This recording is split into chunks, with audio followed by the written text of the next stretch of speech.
All right, so this is the substitution method, and the first thing we need to do is figure out what u is. I think that's possibly a difficult question. One thing you can do is that you can take a fraction and break it into two. I think that's a good idea. And hold on, I didn't forget the cosine squared. I didn't write squared, but let me do it right now. And I'm also going to write the squared as shown. And that highlights to me, or shows to me, points out to me better that cosine t is being squared, and that's a composition of functions. When I see a trig function squared, it's a sort of a thing like, yeah, maybe that should be u. And that's actually what works here. U equals cosine t, the derivative of u, I'll write as 1 du. Cosine t, I'll write negative sine t dt. I pretty much always bring constants in front of the du, or I'll divide by -1 and get negative du equals sine t dt. And that is what works out. And it could have been, probably would be good before I even started this to sort of scan this and look and say, all right, yeah, here's cosine t, and the derivative is sine t. It's often we let u equal something in the denominator and its derivative is sitting in the numerator.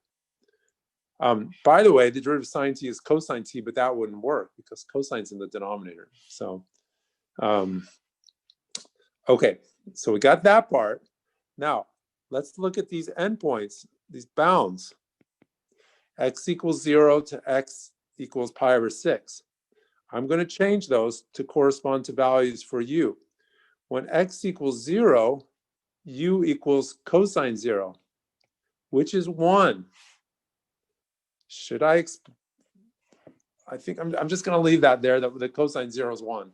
You can look at the unit circle. The unit circle at 0, the coordinate points, the point on the unit circle at 0 is 1, 0. And cosine is that first coordinate. For 1, 0, cosine is that number 1. And when x equals pi over 6, u equals cosine pi over 6.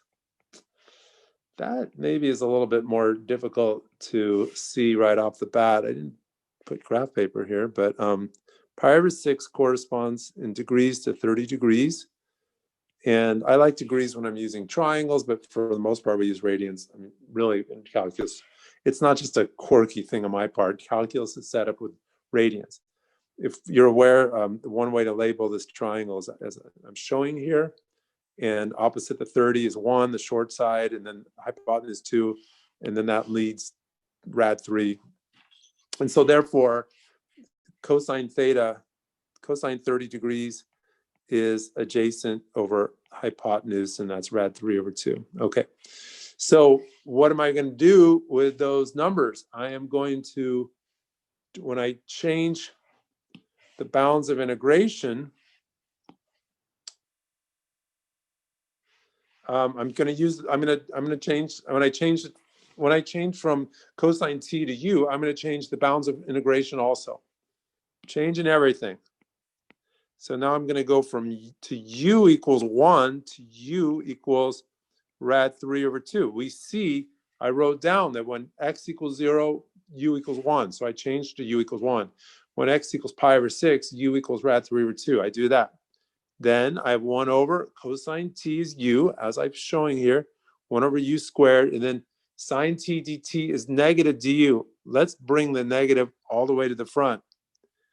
And I've got this thing where I don't like but it doesn't really matter, but I still don't care for it. I don't care for having the smaller bound, the number that's less, the less bound on the top. I want it on the bottom. You don't have to do that, but I'm going to change it. I'm going to flip these. And what happens when you flip them?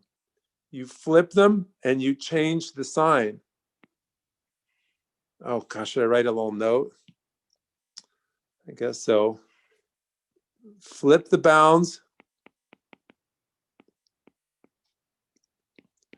Change the sign.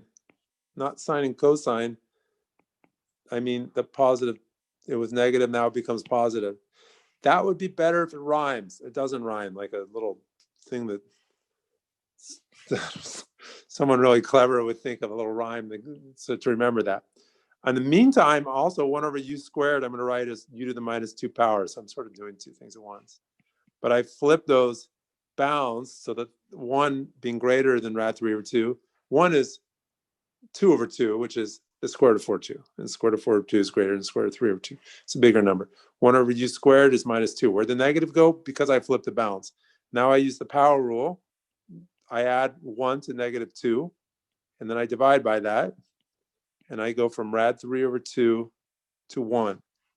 So I'm going to get negative 1 over u, and I'm going to leave the negative outside. That's really just the distributive property.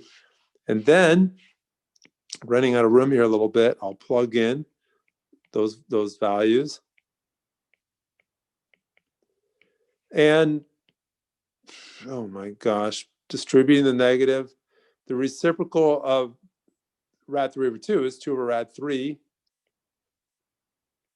I just wonder if the author has decided to rationalize the denominator. Sometimes the author surprises me, and it's like a little bit showing off how advanced they are, that he doesn't even think that we need to rationalize the denominator. But of course, we all know how to rationalize the denominator.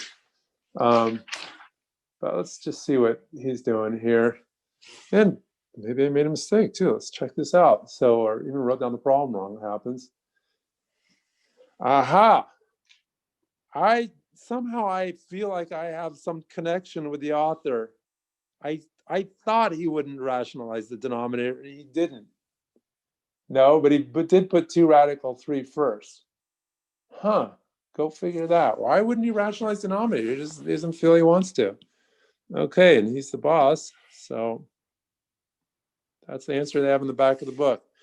Any questions before we stop the video? You can ask questions after we stop the video. Do you have any questions?